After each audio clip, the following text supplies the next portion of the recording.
أعوذ بالله من الشيطان الرجيم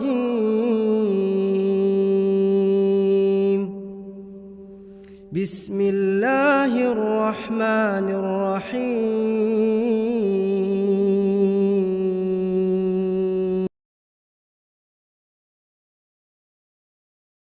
Dan salah satu tema yang menarik yang kita bahas pada siang ini, semoga Allah SWT berkahi, ya, di halaman 70-nya, yaitu berusahalah senantiasa beristighfar. Dan istighfar ini memohon maaf kepada Allah. Ya. Kalau taubat, biasa kita gabungkan astagfirullah wa atubu ilaih. Artinya permohonan maaf kepada Allah dan mengikrarkan tidak akan mengulanginya. Taubat itu menyatakan tidak akan mengulangi. Seperti Anda sedang membuat permohonan maaf kepada pimpinan perusahaan Anda pada saat Anda melakukan satu pelanggaran. Anda mengatakan dengan lisan, saya mengajukan permohonan maaf saya. Kemudian Anda buat tulisan, ya, ikrar tidak akan mengulangi kesalahan tersebut. Itu yang dikenal dengan istighfar dan taubat dalam makna ibadah kepada Allah Subhanahu wa taala. Tadi itu contoh kalau kita realisasikan dalam kehidupan kita sehari-hari sebagai contoh saja supaya mudah difahami. Nah, teman-teman sekalian, istighfar ini sebuah bonus dari Allah. Kalau bahasa saya ulangi lagi. Dia adalah bonus dari Allah Subhanahu wa taala. Bagaimana setiap orang di antara kita setelah melakukan sekian banyak pelanggaran dan tidak ada yang lebih mulia, yang lebih baik, yang lebih dermawan daripada Allah Subhanahu wa taala. Sekian banyak pun pelanggaran yang sudah kita lakukan, Allah akan maafkan selama kita mau kembali kepada Dia. Dan dalam banyak hadis Allah Subhanahu wa taala mengatakan, saya akan memaafkan wala ubali, dan saya tidak peduli. Allah tidak peduli dengan pelanggaran kita. Ya. Jadi harus ditekankan baik-baik masalah ini, teman-teman sekalian. Cukuplah yang sudah berlalu, berlalu. Sampai kita bicara sekarang, hari ini, ke depan. Jadilah orang mukmin dan mukminah yang benar, yang mengisi sisa umurnya ini, yang kita tidak tahu kapan akan berakhir, ya, karena ajal itu rahasia Allah Subhanahu wa taala. Kita isi dengan kebaikan-kebaikan, ketaatan-ketaatan. Ya. Dan ini adalah bonus yang luar biasa. Bahkan saya bisa membahasakan istighfar itu dan taubat adalah tiket VIP menuju ke surga di akhirat sana, dan tiket VIP untuk mengembalikan fasilitas yang Allah berikan sebagai rezeki di dunia. Ya, karena dengan taubat, kata Nabi SAW tadi hadis yang sudah saya bacakan, ya, taubat tajubu ma qablah. Taubat membersihkan semua kesalahan yang lalu. Jadi Anda sudah diputihkan.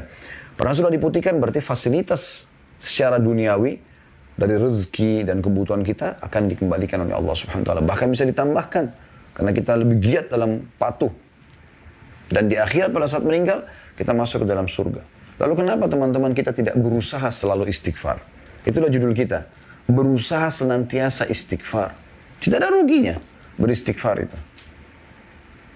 Pernah satu kali Imam Ahmad rahimahullah di masa akhir hidup beliau tergerak hatinya untuk datang ke sebuah kota. Tapi beliau tidak tahu kenapa beliau ke sana gitu. Beliau datang, kemudian sampai ke kota itu, beliau tidak kenal orang-orang, maka beliau ke masjid, ikut sholat. Selepas sholat Isya di masjid tersebut, Imam Ahmad rahimahullah tidak dikenal oleh orang-orang di wilayah itu. Karena zaman dulu tidak ada foto kayak kita sekarang, ya. Mudah dikenal, oh ini mukanya ustadz ini, kiai ini seperti ini. Mudah dikenal. Kalau sekarang zaman dulu tidak bisa. Kecuali orang bertemu langsung. Kemudian kita tahu, oh ini Ahmad bin Hanbal, oh ini Syafi'i, oh ini Abu Hanifah, oh ini Imam Malik, dan seterusnya. Ya. Maka marbot masjid datang, kemudian mengatakan kepada Imam Ahmad, sudah selesai sholat Isya, Anda harus keluar dari masjid. Kata Imam Ahmad, saya musafir, tidak ada kenalan di sini. Saya akan istirahat di masjid. Marbotnya dengan tegas mengatakan tidak bisa. Anda harus keluar dari masjid. Masjid akan dikunci. Gitu kan. Maka Imam Ahmad pun diusir dari masjid tersebut. Andai saja orang ini tahu siapa orang ini, dia adalah Ahmad bin Hanbal, yang terkenal namanya pada saat itu di seluruh wilayah kaum muslimin sebagai imam mazhab. Ya. Maka tentu dia tidak akan bermuamalah seperti ini.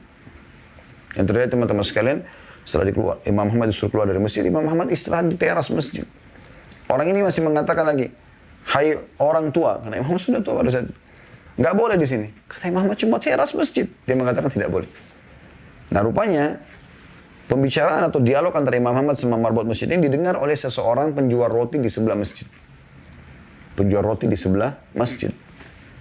Maka punya roti itu mengatakan, hai syekh. Syekh itu kalau dalam bahasa Arab terjemahan Indonesianya bisa bermakna 3 ya. Bisa syekh itu orang kaya, biasa dipanggil juga syekh karena kaya.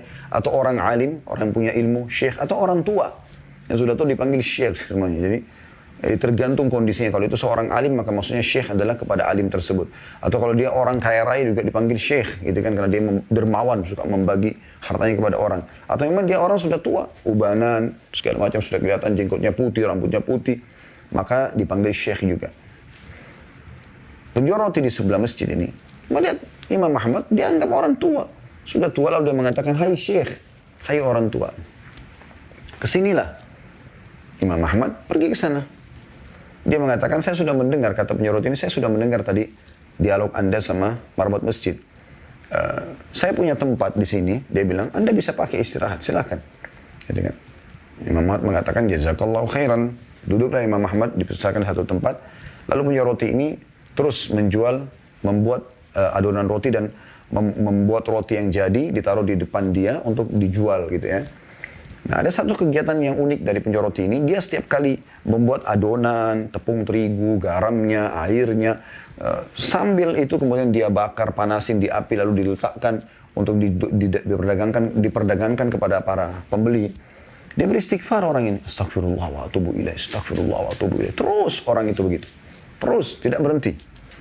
Maka Imam Ahmad bertanya pada dia, mulai kapan Anda ini melakukan kegiatan ini, istighfar ini? Kata dia, sudah lama, dari dulu, dari saya masih muda gitu. Kata Imam Ahmad, apa hasilnya? Apa yang Anda dapatkan? Dan ini ciri orang beriman, teman-teman sekalian. Kalau ada sesuatu yang kita lihat atau satu perbuatan yang luar biasa dari sisi ibadah kepada Allah yang kita mungkin tidak pernah lakukan, harusnya kita bisa bertanya kepada orang-orang itu. Mungkin mereka punya kiat-kiat atau pengalaman hidup yang bisa mengubah keadaan kita, mengikuti dia lebih baik, lebih bertakwa kepada Allah SWT. Maka dia mengatakan, penjual roti itu menjawab pada saat Imam Ahmad tanya, apa hasilnya dari istighfarmu ini? Semua ini, tidak pernah lisannya berhenti kecuali dia bicara sama Imam Ahmad. Astagfirullah wa atubu ilaih, astagfirullah. Terus. Jadi sudah nggak terhitung lagi jumlahnya. Maka dia pun mengatakan, semua yang saya minta kepada Allah sudah Allah kabulkan. Kecuali satu. Kata Imam Ahmad, apa yang satu yang Allah belum kasih itu? Dia bilang, saya minta agar Allah mempertemukan saya dengan Imam Ahmad bin Hanbal. Maka Imam Ahmad bin Hanbal tiba-tiba bertakbir, Allahu Akbar. Kata orang tersebut, kenapa Anda bertakbir? Dia bilang, saya Ahmad bin Hanbal. Allah datangkan saya dari kota saya ke kota ini tanpa ada seorang pun yang saya kenal. Kemudian saya diusir oleh marbot masjid sehingga saya didatangkan oleh Allah ke tempatmu ini karena istighfarmu tadi. Jadi bagaimana istighfar orang ini sampai mendatangkan yang dia inginkan. Ini sesuatu yang luar biasa. Bagaimana fasilitas dunia itu Allah berikan, kembalikan kepada dia. Ini baru di dunia, belum di akhirat. Ya, belum di akhirat. Dalam sebuah hadits Bukhari dijelaskan bahwasanya akan ada orang nanti diberikan derajat yang tinggi di surga.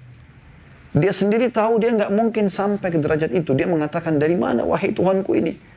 Saya tidak merasa pernah mengerjakan amal-amal sehingga saya sampai derajat ini. Apa kata Allah Subhanahu wa Ta'ala kepada dia? Itu istighfar anakmu untukmu. Jadi mengajarkan kepada anak agar memohon ampun buat orang tua, itu luar biasa. Istighfar meninggikan derajat di surga nanti. Bukan hanya sekedar masuk surga. Terus dengan istighfar yang ada, baik kita lakukannya atau kita orang lain yang memohon ampun kepada Allah untuk kita, maka akan sama hasilnya.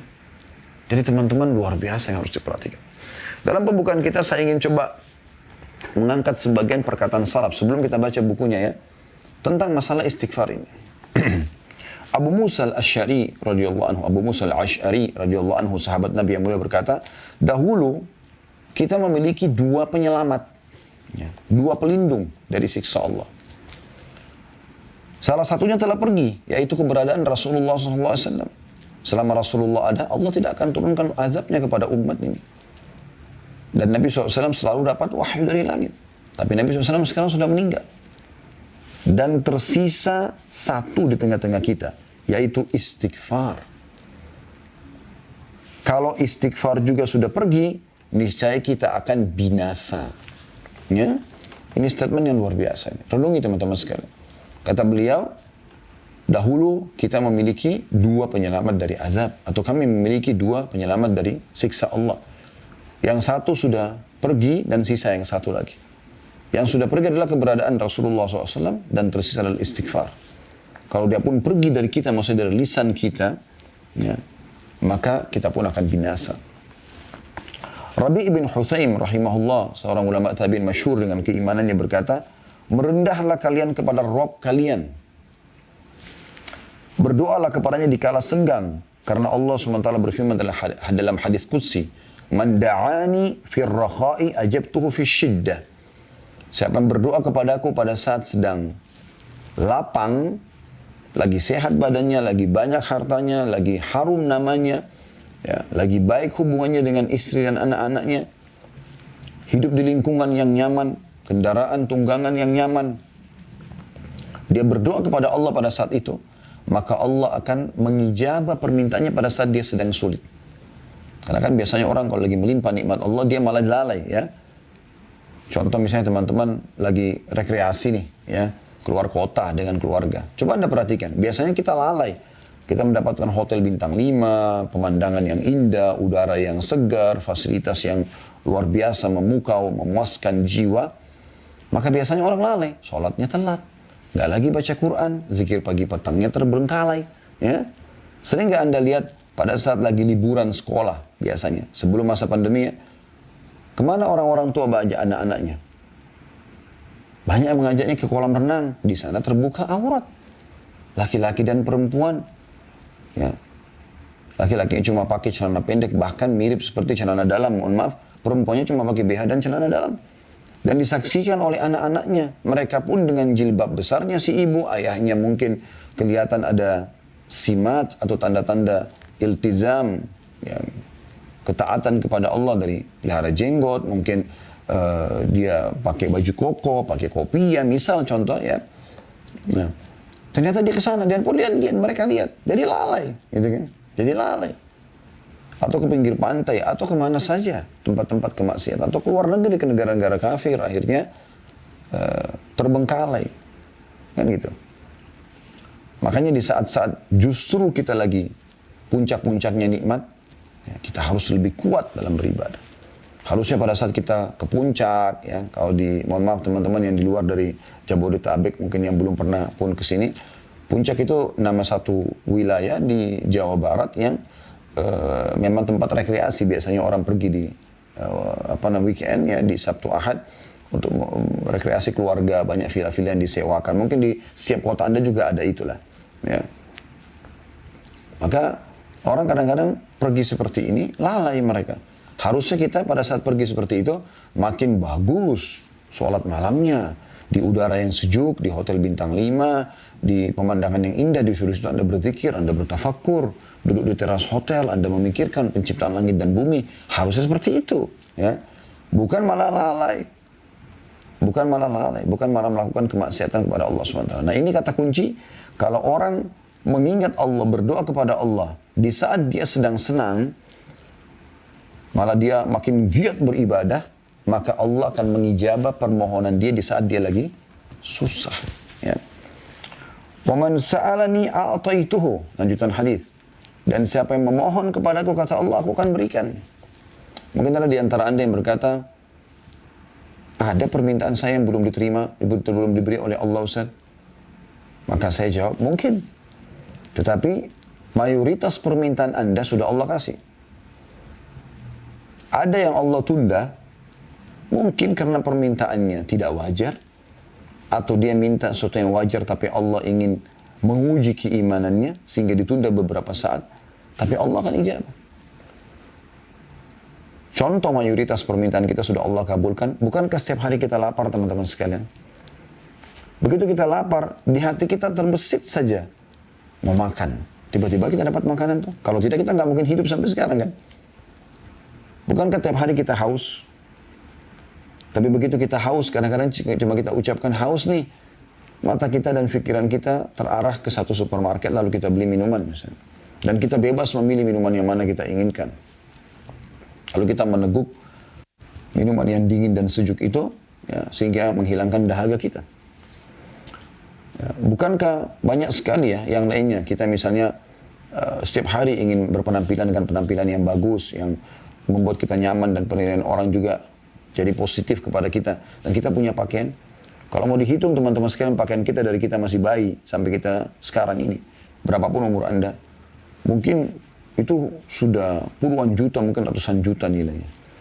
Begitu juga dengan makanan yang kita konsumsi. Belum lagi hal-hal yang lain, yang gratis.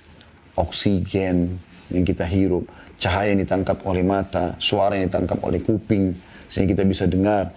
Kita nggak tuli, nggak buta, ya, nggak bisu. Itu kan luar biasa itu. Nikmat Allah subhanahu wa ta'ala. Lidah kita masih berfungsi, bisa bedakan mana pahit, mana asin, ya, mana manis dalam waktu seketika. Hidung kita masih bisa membedakan mana bau wangi, bau busuk seketika. Kan itu luar biasa. Telinga kita masih bisa membedakan mana intonasi suara yang tinggi, yang keras, mana yang tidak. Mata kita masih bisa menangkap cahaya sehingga terpantul, ya, sesuatu yang kita bisa melihat dari cahaya tersebut apa yang ada di depan kita. Makanya kalau gelap sekali kan karena tidak ada cahaya yang masuk ke mata kita nggak bisa melihat, gitu kan. Kemaluan kita masih berfungsi, kaki kita masih berfungsi dan seterusnya. Nikmat yang luar biasa yang Allah siapkan. Ya. Maka Allah sudah berikan kepada kita sebenarnya. Allah berikan kepada kita banyak hal. Cuma sebagian yang Allah belum berikan sebagaimana alasan tadi saya katakan. Mungkin tidak wajar atau wajar tapi Allah ingin menguji keimanan kita.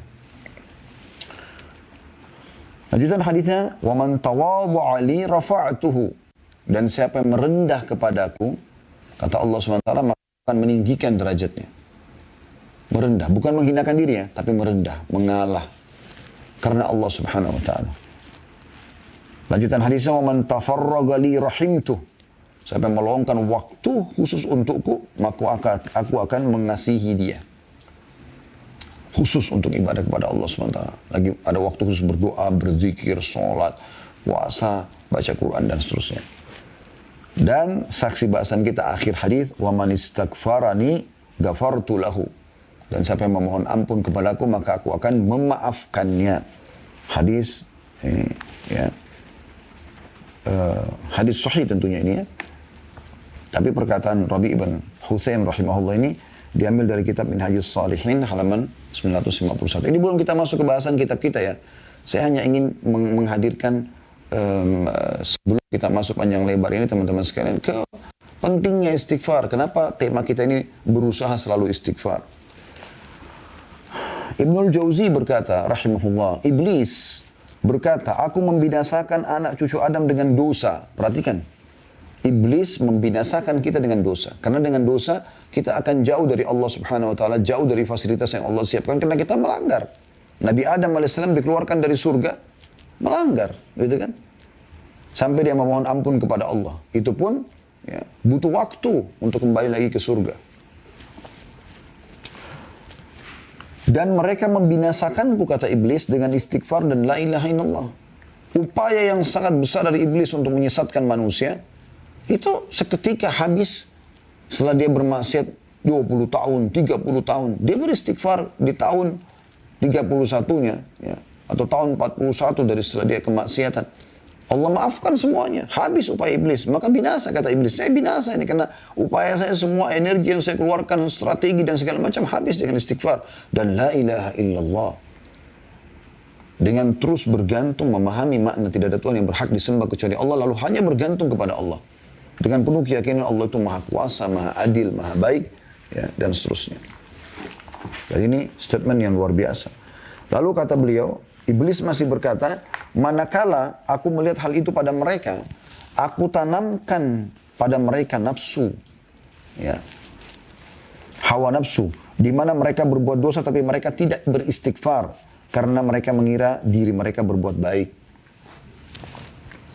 Jadi orang kalau sudah buat maksiat yang iblis lakukan dengan para pengikutnya, bagaimana membuat orang itu nyaman dengan dosa tersebut, atau bahkan sebaliknya.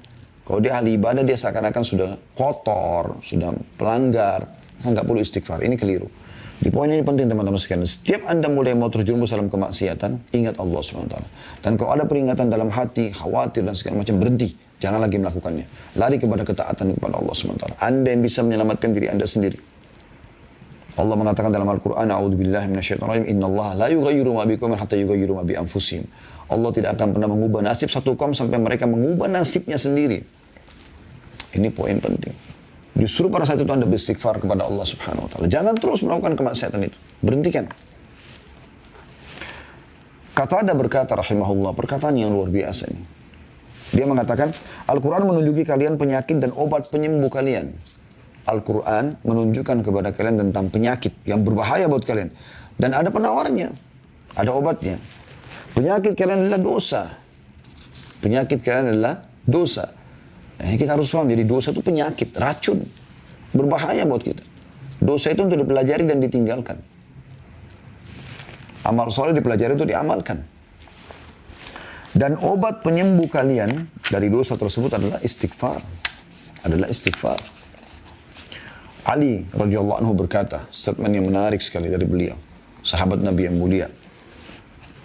Yang aneh adalah orang binasa padahal keselamatan bersamanya.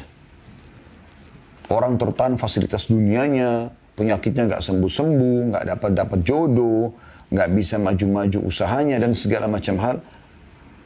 Yang aneh adalah orang binasa padahal keselamatan ada bersamanya. Di akhirat juga dia masuk neraka. Maka beliau ditanya, apa keselamatan Anda maksudkan? Kata Ali radhiyallahu anhu, istighfar. Memohon ampun kepada Allah. Apapun permasalahan Anda, saudaraku, saya ulangi lagi, permasalahan apapun yang sedang Anda hadapi, kecil ataupun besar di dunia ini, maka yang paling pertama, istighfar kepada Allah. Berusaha selalu istighfar. Mohon ampun. Karena penyebabnya dosa. Gitu kan? Lalu beliau mengatakan, tidaklah seorang hamba diilhami oleh Allah SWT untuk beristighfar, sementara Allah berkehendak untuk mengazabnya. Jadi kalau ada hamba yang Allah mudahkan untuk beristighfar, berarti memang Allah inginkan untuk mengampuni dia. Kalau Allah memudahkan lisan Anda mengatakan, ya Allah bukakan rezeki buat aku, berarti Allah sedang ingin memberikan Anda rezeki. Ya Allah masukkan aku dalam surga, selamatkan aku dari neraka, berarti Allah memang menginginkan Anda masuk dalam surga. Karena dengan izin Allah lisan kita bisa mengucapkan itu. Sampai kadang-kadang teman-teman, saya kalau lagi berdoa, saya coba membahasakan begini. Ya Allah yang telah mengizinkan lisanku untuk mengucapkan doa ini. Yang mengizinkan dahiku untuk sujud di tempat sujud ini. Mengizinkan untuk mengerjakan sholat ini. Jadi kita renungi apa yang sedang Allah berikan ini. Karena Allah gerakkan kita untuk itu, berarti Allah ingin sesuatu. Allah menginginkan kita mendapatkan kebaikan yang akan kita minta setelah itu. Luqman alaihissalam, ada yang mengatakan dia nabi, ada yang mengatakan juga dia orang soleh, kita menganggapnya adalah nabi misalnya. Karena Allah sebutkan namanya dalam Al-Quran surah Luqman. Ya. Dia pernah berwasiat kepada anaknya, wahai anakku, Allah memiliki beberapa waktu tidak ditolak orang yang meminta pada waktu itu. Seperti antara azan dan iqamah, seperti sepertiga malam. Yang Anda sudah tahu pada saat hujan turun, ya, doa orang tua pada anaknya dan seterusnya. Maka perbanyaklah istighfar. Perhatikan di sini, wasiat Luqman alaihissalam bukan perbanyaklah permintaanmu, ya. Tapi dia mengatakan perbanyaklah istighfar. Karena dengan istighfar ini, permohonan maaf, Allah akan berikan semuanya. Perhatikan waktu Nabi Adam AS melakukan pelanggaran. Makan pohon dari pohon yang Allah larang. Apa yang terjadi? Apakah Nabi Adam mengatakan, ya Allah, kembalikan aku ke surgamu? Bukan. Nabi Adam mengatakan, Rabbana zalamna anfusana. Ya Allah, kami telah menzalimi diri kami. Wa in lam taghfir lana wa tarhamna lanakunanna minal khasirin. Kalau engkau tidak memaafkan kami, mengasihi kami, maka kami termasuk orang-orang yang rugi. Karena Nabi Adam AS sangat faham dengan memohon ampun kepada Allah akan kembali fasilitas tersebut. Ya, seperti itu. Aisyah berkata, radhiyallahu anha, ummul mu'minin, Tuba ini sebuah tempat di surga, ya, pohon di surga, itu sebuah pohon di surga. Tuba bagi orang yang mendapatkan banyak istighfar dalam buku catatan amalnya. Kemudian Abu Minhal rahimahullah berkata, tidaklah seorang hamba didampingi dalam kuburnya oleh pendamping yang lebih dia cintai daripada istighfar. Anda mau pendamping yang paling Anda suka di kuburan, yang Anda merasa tentram dengannya, karena memang dalam sebuah hadits Bukhari dijelaskan, seseorang itu akan ditemani oleh amalnya. Amal soleh itu akan berbentuk seperti makhluk, kalau dia amal soleh, seperti bentuk makhluk yang tampan, yang wangi, yang bercahaya. Dan dia kagum jenazah ini karena berada di sebelah amal itu. Dan kalau orang naudzubillah meninggal, semoga Allah selamatkan kita dan memaafkan kalaupun kita punya kesalahan masa lalu. Dari perzinahan, dari minum khamar, dari narkotika, dari menipu orang, dari segala macam perbuatan buruk, maka akan berbentuk wujud. Ya. Bentuk wujud sosok yang menakutkan, yang mengeluarkan bau yang sangat busuk. Ya. Al-Hasan Basri berkata rahimahullah, seorang ulama tabi'in, renungi baik-baik semua nasihat yang mulia ini. Perbanyaklah istighfar di rumah-rumah kalian, di meja-meja kalian, di meja-meja makan kalian, di jalan-jalan kalian, di pasar-pasar kalian, di majelis-majelis kalian. Karena kalian tidak tahu kapan ampunan itu turun. Ya. Makanya di sini judul kita menarik sekali, berusahalah selalu istighfar. Ini Hasan Basri mengatakan, karena kalian tidak tahu kapan ampunan itu datang, dari istighfar yang mana. Seorang Badui berkata, siapa yang ingin menjadi tetangga kami di tanah kami, hendaklah memperbanyak istighfar. Karena istighfar adalah awan tebal yang mengandung air hujan. Jadi mereka memberikan syarat siapa mau jadi tetangganya, silakan. Tapi perbanyak istighfar. Akhirnya jadilah engkau ahli ibadah yang dekat kepada Allah SWT. Karena tidak mungkin istighfar kecuali ahli ibadah. Gitu kan. Mereka tahu nilainya permohonan maaf kepada Allah itu. Karena itu akan mendatangkan hujan yang lebat bukan sebagai bencana, tapi maksudnya hujan lebat yang membuat tanah-tanah subur, hewan-hewan bisa hidup, manusia juga bisa hidup, sungai-sungai, lautan bisa terlihat sebagai perhiasan di muka bumi dan bisa memenuhi kebutuhan manusia. Bakar bin Abdullah Al-Muzani rahimahullah berkata, kalian banyak berbuat dosa, maka perbanyaklah istighfar. Karena seseorang kalau menemukan istighfar dalam catatan amalnya pada setiap jarak 2 baris, dia akan senantiasa atau senang melihat tempat itu. Ini mirip sama judul kita ya, berusaha selalu beristighfar, senantiasa istighfar. Kata beliau, kalian banyak buat dosa. Bahkan kadang-kadang ada dosa yang tidak sengaja kita lakukan. Jadi kan. Maka, apalagi yang kita sengaja ya. Maka beliau mengatakan perbanyak istighfar. Karena kalau sesuatu antara kalian menemukan nanti di setiap 2 baris dari buku catatan amalnya istighfar, dia akan senang itu. Karena buat dosa, istighfar. Ada dosa, ada istighfarnya. Gitu kan. Bahkan istighfar ini bisa memudahkan urusan teman-teman sekalian. Dinukil dari Imam Syafi'i rahimahullah. Beliau pernah diberikan atau sering diberikan tugas oleh gurunya Imam Waqi' rahimahullah. Dan selalu Imam Syafi'i lupa. Saya dikasih kesempatan tugas untuk menghafal lupa. Maka beliau menyebutkan dalam syairnya masyhur. Syakautu ila waqi'i su'a hifdhi. Aku mengeluhkan kepada Imam Waqi' tentang buruknya hafalanku. Fa'arsyadani ila tarkil ma'asi. Maka dia memerintahkan aku untuk, atau menunjukiku untuk meninggalkan kemaksiatan. Wa akhbarani bi anna ilma nurun. Dan dia memberitahukan kepadaku bahwasanya ilmu itu adalah cahaya. Nurullahi la yu'ta li'asi. Dan cahaya Allah tidak akan diberikan kepada ahli maksiat. Ibnu Taimiyah berkata rahimahullah, pikiranku terpaku pada sebuah masalah yang sulit bagiku. Maka aku beristighfar kepada Allah 1000 kali sampai dadaku dilapangkan dan masalah sulit terpecahkan. Aku kadang berada di pasar, di masjid atau di sekolah, tapi hal itu tidak menghalangiku dari zikir dan istighfar sampai aku meraih apa yang aku inginkan. Nah itu kan luar biasa statement ini. Ini semua teman-teman statement yang menarik yang harusnya kita jadikan sebagai bahan renungan. Baik, saya akan mulai membaca teman-teman sekalian apa yang menjadi bahasan kita pada kesempatan ini di halaman 70. Tentang berusahalah untuk senantiasa istighfar. Di antara yang disyariatkan dan dianjurkan Allah Subhanahu wa taala, kata penulis, kepada hambanya ialah senantiasa beristighfar kepadanya Azza wa Jal, maksudnya kepada Allah Subhanahu wa taala. Dan itu adalah petunjuk para nabi alaihi wassalatu wassalam. Allah Subhanahu wa taala berfirman kepada Nabi Nuh alaihissalam dalam surah Nuh ayat 28. Allah perintahkan para nabinya beristighfar, para nabi itu maksum. Nabi itu dimaafkan kesalahannya. Tapi perhatikan apa Allah anjurkan kepada mereka. Manusia-manusia terbaik yang Allah pilih sebagai utusannya. A'udzu billahi minasyaitonir rajim. Surah Nuh ayat 28. Rabbighfirli wa liwalidayya wa liman dakhala baitiya mu'minan wa lil mu'minina wal mu'minati wa la tazididz zalimina illa tabara. Wahai Tuhanku, ampunilah aku, ibu bapakku, dan siapapun yang memasuki rumahku dengan beriman, dan semua orang yang beriman, laki-laki dan perempuan. Dan janganlah engkau tambahkan bagi orang-orang yang zalim itu selain kehancuran. Ketika beliau memohon kepada Allah agar menyelamatkan putranya, maka beliau menilai permintaan itu termasuk perkara yang mengharuskan beristighfar. Bahkan beliau khawatir tergolong dari orang-orang yang merugi. Jadi pada saat Nabi Nuh alaihissalam sudah naik di atas kapal dan semua pengikut yang beriman sudah naik, bahkan hewan-hewan dari setiap jenis betina jantan dibawa gitu kan. Maka Nabi Nuh melihat anaknya. Ya. Maka Nabi Nuh memanggil anaknya untuk naik. Ayo naik. Tapi anaknya nolak, tidak mau. Tetap tidak mau. Dan dia mengatakan, saya akan pergi ke gunung yang tinggi untuk menyelamatkan diri. Nabi Nuh sudah bilang, tidak ada lagi yang bisa selamat dari siksa Allah pada hari ini.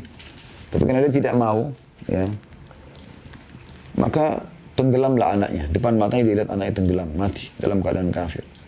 Nabi Nuh sempat berkata, ya Allah, sungguhnya dia dari keluargaku. Dan janjimu adalah benar. Maka Allah menegur Nabi Nuh AS. Sungguhnya dia bukan lagi keluargamu, hai Nuh. Amalnya, perbuatannya bukan perbuatan yang baik. Lalu Allah mengatakan apa? Ya, aku tidak ingin kau termasuk orang-orang yang jahil. Tidak mengerti. Ya. Aku sudah tentukan seperti ini, lalu kau coba memprotesnya, tanda kutip ya. Walaupun Nabi Nuh AS sini bukan memprotes, tapi Nabi Nuh AS ya, prihatin sebagai ayah tentang anaknya gitu. Maka Nabi Nuh pun merasa bertakut kepada Allah. Ya.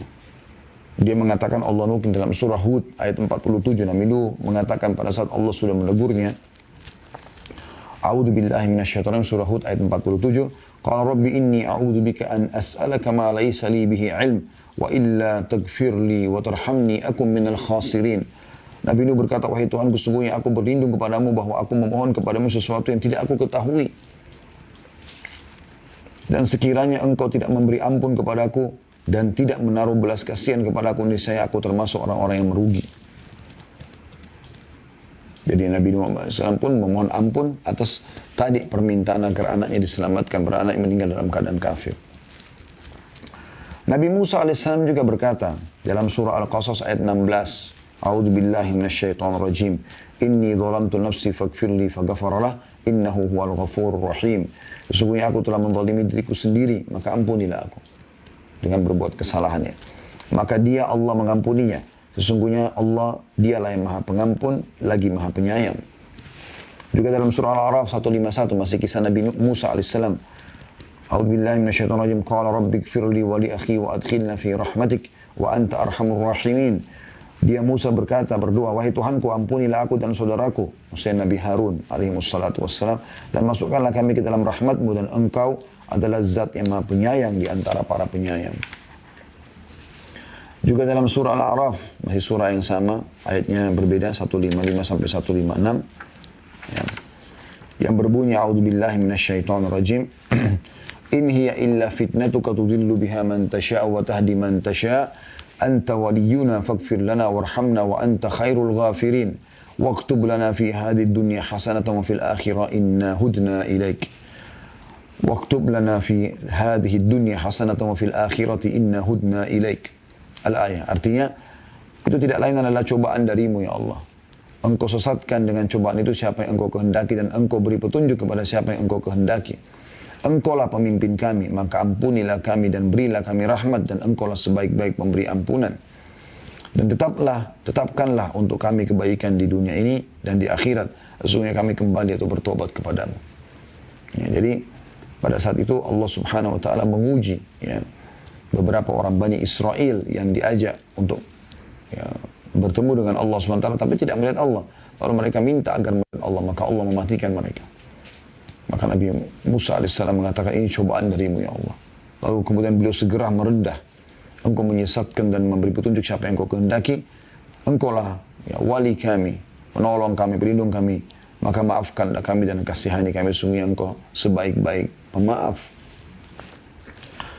Nabi Ibrahim AS berkata sambil memohon ampunan Tuhannya dengan menyebutkan karuniahnya. N-nya besar, karuniahnya, maksudnya karunia Allah kepadanya. Pada Nabi Ibrahim AS dalam surah Asy-Syu'ara ayat 78 sampai 82 yang berbunyi, A'udzubillahi minasyaitonir rajim, alladzi khalaqani fahuwa yahdin walladzi huwa yut'imuni wa yasqin wa idza maridtu fahuwa yashfin walladzi yumituni thumma yuhyin walladzi atma'u an yaghfira li khati'ati yaumaddin.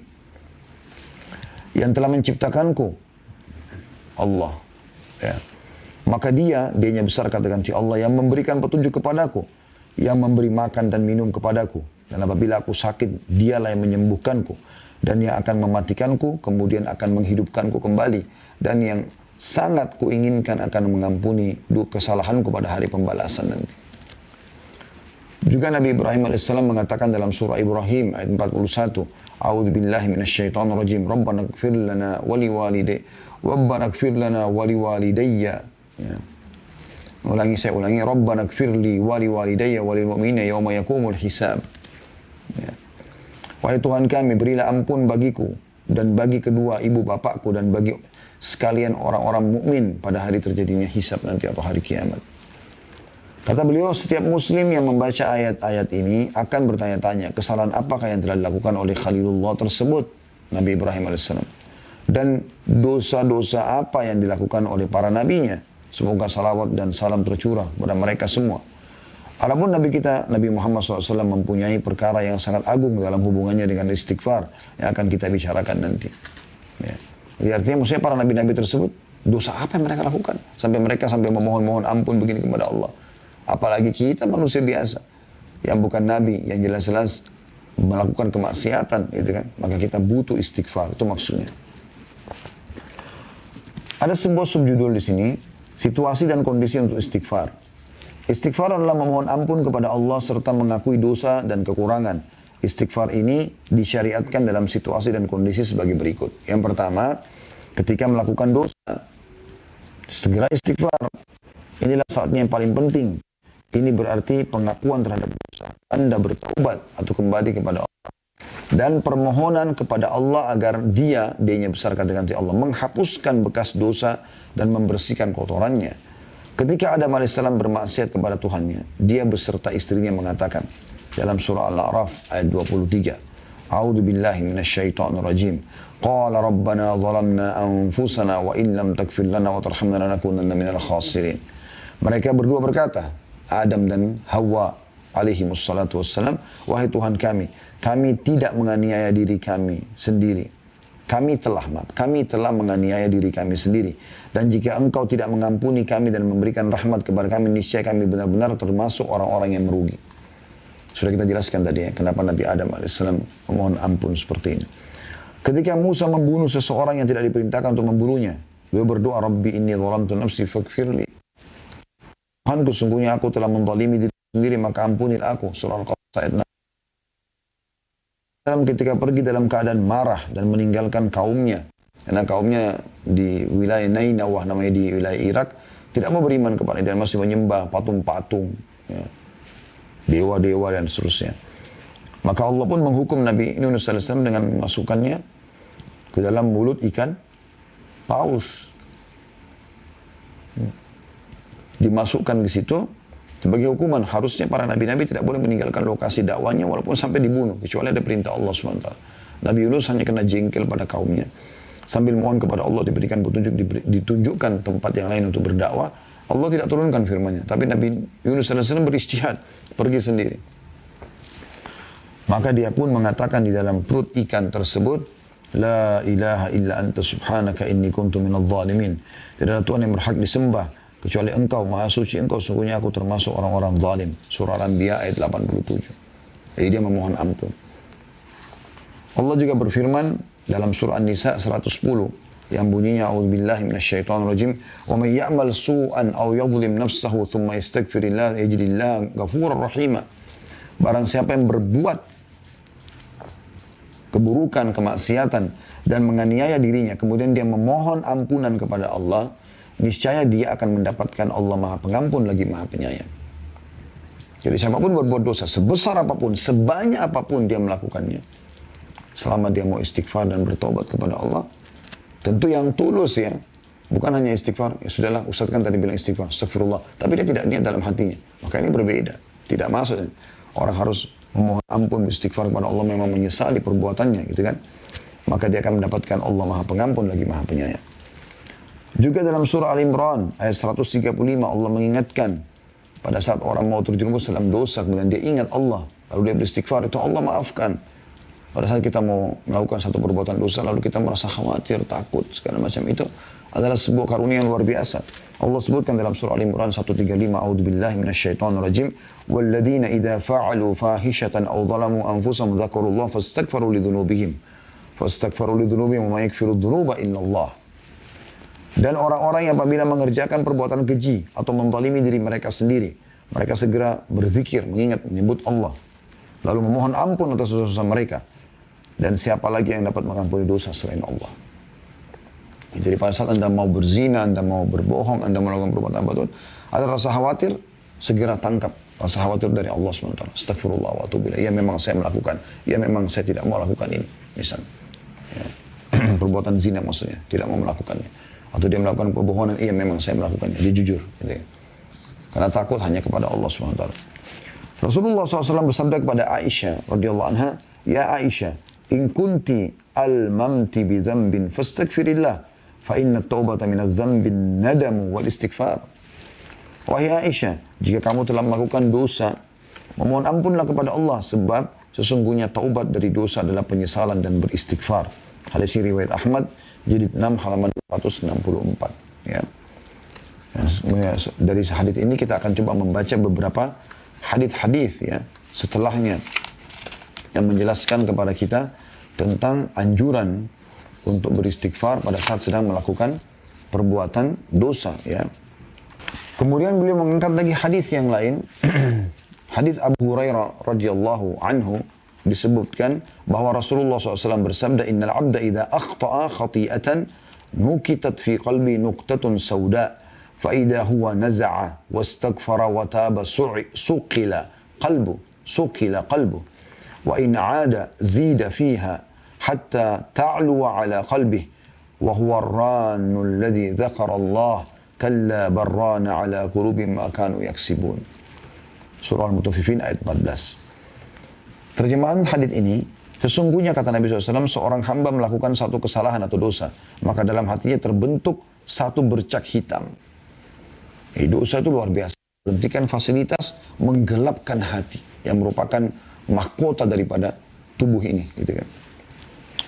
Jika dia meninggalkan kesalahannya, beristighfar dan bertaubat, maka hatinya dibuat cemerlang kembali, dihapus. Menjadi terang benderang lagi. Menjadi punya ide yang brilian.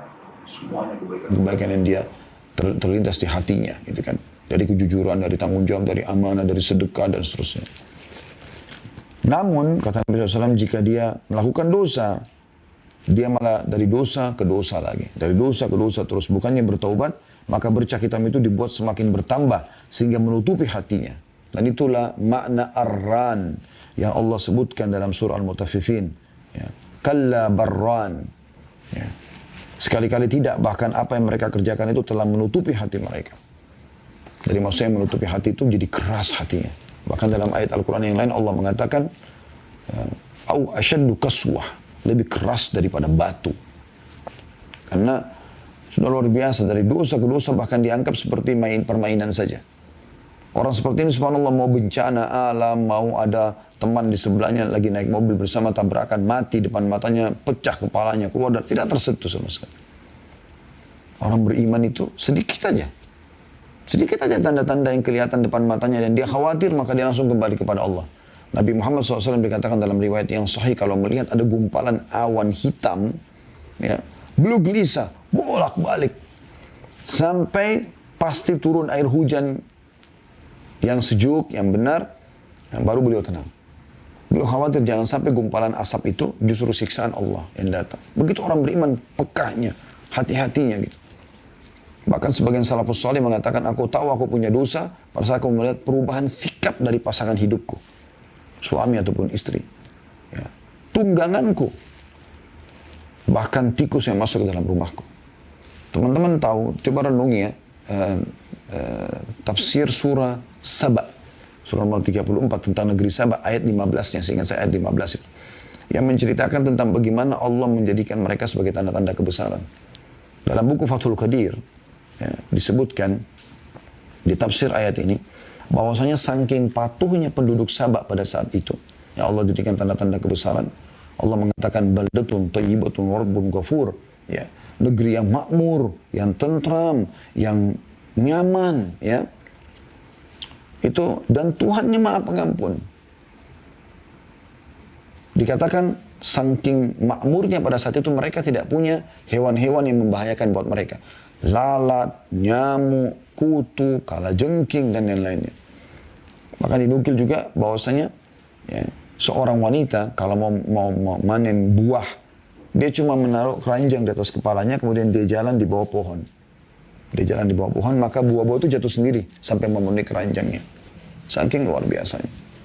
Tapi setelah generasi-generasi yang datang, ada yang kufur kepada Allah, mereka malah bermaksiat kepada Allah, Allah hilangkan semua itu. Allah hancurkan bendungan mereka namanya Saddul Ma'rib. Allah hancurkan sehingga berubahlah kebun-kebun yang tadinya buah-buahan, sayur-sayuran yang luar biasa, ya, nyamannya, itu menjadi dua perkebunan dari pohon-pohon cemara dan pohon-pohon sidir, ya, atau bidara yang berduri. Kemudian kata beliau dalam As-Sahihain lanjutannya, dari hadis Abu Hurairah radhiyallahu anhu bahwasanya Nabi SAW bersabda, Inna abdan asaba dhanban faqal Rabbi adhnabtu faghfirli faqala rabbahu alima abdi anna lahu rabban yakfiru dhanba wa ya'khudhu bih ghafartu li abdi thumma makatha ma syaa Allah thumma asaba dhanban faqala alima abdi anna lahu rabban yakfiru dhanba wa ya'khudhu bihi ghafartu li abdi thumma asaba dhanban faqala rabbi adhnabtu akhar faghfirli qala alima abdi anna lahu rabban yakfiru dhanba wa ya'khudhu bihi qad ghafartu li abdi fa'mal ma syaa falyamal ma syaa. Artinya sungguhnya seorang hamba melakukan dosa, maka dia berkata, wahai Tuhanku, aku telah melakukan satu dosa, maka ampunilah. Tuhannya berfirman, hambaku tahu bahwa dia mempunyai Tuhan yang mengampuni dosa dan menghukumnya karenanya. Maka ya, Allah mengatakan, aku pun telah mengampuni hambaku ini. Kemudian berjalan waktu yang Allah tentukan untuk dia dari masa umurnya. Kemudian dia melakukan dosa lagi. Beberapa waktu tahun setelah itu. Beberapa waktu setelah itu dia melakukan dosa lagi. Lalu dia memohon, dia mengatakan lagi, wahai Tuhanku, aku telah melakukan dosa. Memohon ampun kepada Allah. Lalu Allah mengatakan, hambaku mengetahui bahwasanya dia mempunyai Tuhan yang akan mengampuni dosanya. Maka aku telah mengampuni hambaku ini. Kemudian dia melakukan dosa kembali beberapa waktu setelah itu. Tanpa dia programkannya. Terulang aja dosa itu, misalnya 10 tahun kemudian dia kembali lagi melakukan perbuatan dosa. Dia tidak niatkan sebenarnya. Lalu dia mengatakan, ya Allah, aku telah melakukan dosa lagi, ampunilah aku. Maka Allah pun berfirman, hambaku telah mengetahui dia mempunyai Tuhan yang mengampuni dosa dan menghukum karenanya. Ya. Maka aku telah mengampuni hambaku ini, maka dia melakukan apa yang dia kehendaki. Maksudnya setelah ini silahkan dia patuh kepadaku, aku akan terima amal-amal solehnya. Hadis ini riwayat Bukhari nomor 7507 dan Muslim 2758. Juga Imam Ahmad meriwayatkan di jilid 2 halaman 296. Ya. Jadi ini teman-teman sekalian adalah hal yang luar biasa yang harusnya kita menjadikan sebagai sebuah pegangan ya. Dan saya ingin sebagai penutup teman-teman sekalian kita juga di poin pertama saja dulu. Kita akan lanjutkan nanti di pertemuan akan datang dengan salah satu ayat Al-Quran yang kita sama-sama coba tadabburi. Itu dalam surah Az-Zumar ya. Coba kita buka surah Az-Zumar di ayat 53. Surah Az-Zumar surah nomor 39 ayat 53. Saya berharap teman-teman semua membuka. Ini penutupan bahasan kita dan setelah ini kita buka pertanyaan insyaAllah. Yang berbunyi sekali lagi surah Az-Zumar surah nomor 39 ayat 53. A'udzu billahi minasyaitonir rajim. Qul ya ibadiyalladzina asrafu ala anfusihim la taqnatu min rahmatillah. Innallaha yaghfirudz dzunuba jami'a innahu huwal ghafurur rahim. Artinya katakanlah, hai Muhammad, pesan dariku kata Allah. Hai hamba-hambaku, kanya besar kata ganti Allah, yang melampaui batas dalam melakukan dosa-dosa. Sudah terlalu banyak dosanya, sudah numpuk tahunan. Katakanlah hai Muhammad, hai hamba-hambaku yang telah melampaui batas. Jadi bukan hamba-hamba yang baru melakukan dosa, yang sudah melampaui batas, berlebihan dalam dosanya. Katakanlah hai hamba-hambaku yang melampaui batas terhadap diri mereka sendiri. Janganlah kamu berputus asa dari rahmat Allah. Yang mengatakan ini sang pencipta Allah. Khusus Allah berikan bagi hamba-hamba yang melampaui batas. Apalagi orang yang tidak melampaui batas itu lebih Allah ampuni. Ini orang yang sudah dosanya, mungkin dia sendiri dalam pikiran dia tidak akan diampuni oleh Allah. Sudah sekian banyak orang dibunuh, diperkosa, minum khamr, narkotika, segala macam lah. Kesalahan, seluruh kesalahan dia lakukan. Ya. Katakan pada mereka, jangan putus asa dari rahmat Allah. Sesungguhnya Allah mengampuni dosa-dosa semuanya. Sesungguhnya dialah yang maha pengampun lagi maha penyayang. Ini ayat yang luar biasa, ini ayat yang paling luar biasa yang Allah berikan bonus kepada kita tentang masalah pengampunan dosa.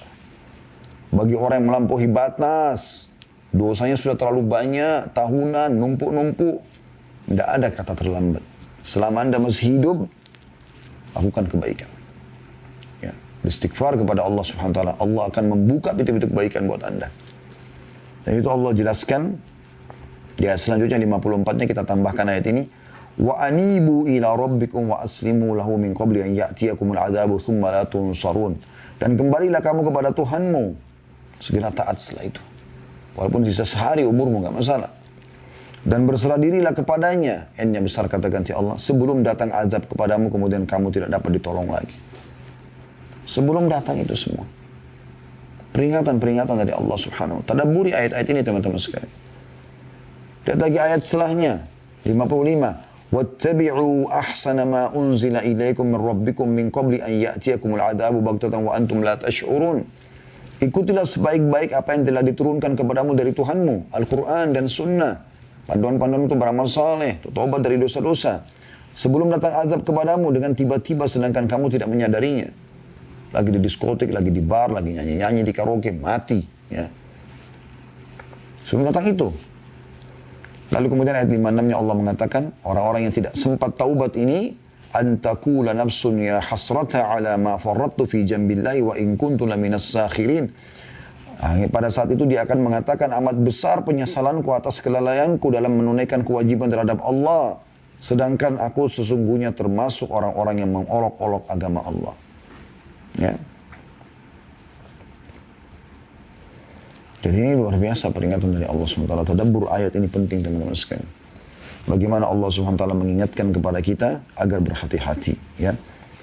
Jadi ini poin yang paling penting. Ya, poin pertama tentang masalah kapan saja kita beristighfar. Itu kita akan lanjutkan nanti pertemuan akan datang.